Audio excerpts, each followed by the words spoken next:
Hey guys, Liftmaster Door Guy here. We are looking at a CHI 9 by 6 foot door. You've never seen this door before, but you're going to see it now. Here we go.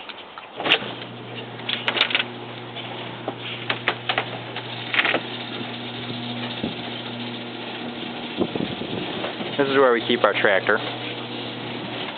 Okay, let's get to the inside here. As you can see, we have an offset opener. Now, you can see just how far offset this opener is. The reason we did that, I did it. This door didn't have an opener before because we never needed one in here. It was just, you open the door by hand, not a big deal. But the reason that I did that, at one time I had the opener centered here, and you kept hitting your head on it when you got on the tractor. But otherwise, so I decided, alright, we'll move it over. And I just mounted the sensors and stuff up in the ceiling.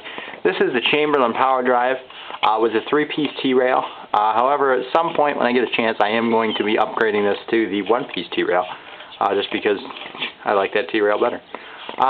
Straight arm only, because the curved arm would cause the arm to hang down, and you would also hit your head on that when you walk through. This door runs real good, let me tell you. For the offset opener, on the side there with the opener, I know it's only supposed to be like, I think a maximum of 2 feet off center with a torsion. With stretch springs, you are not supposed to offset openers.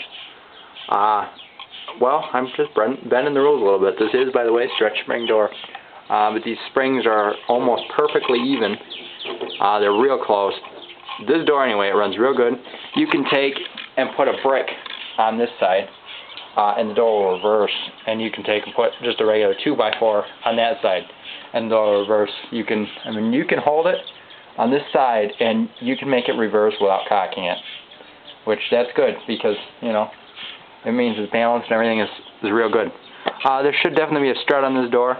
That window is not broken because there is no strut. That window is broken because before there was an opener, the door got slammed real hard.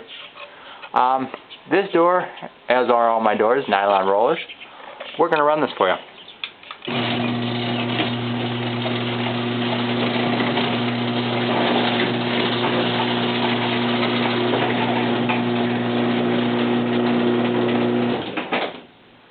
And there you go. I do need to give a little more down travel. As you can see, it doesn't seal pretty consistently all the way across.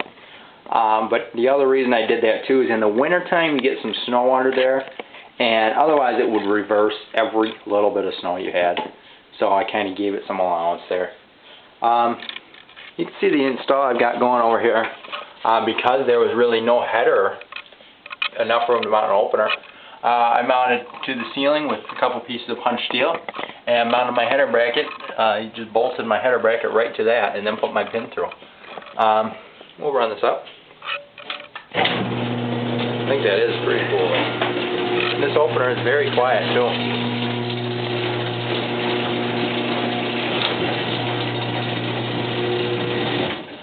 We'll run it one more time.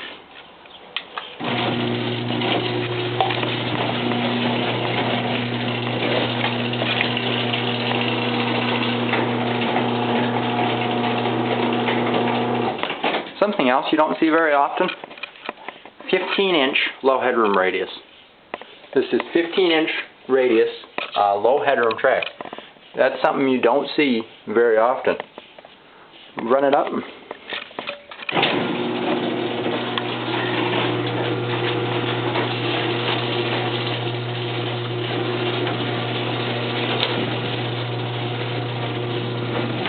And there you have it. Once again, this is not standard practice to offset the openers like this on a stretch spring door. But, it doesn't really matter to me. In practice, in the field, I wouldn't do something like that, unless I was instructed by somebody else to do that. But this is, here, it doesn't really matter that much. I'll run this down, then we're out of here.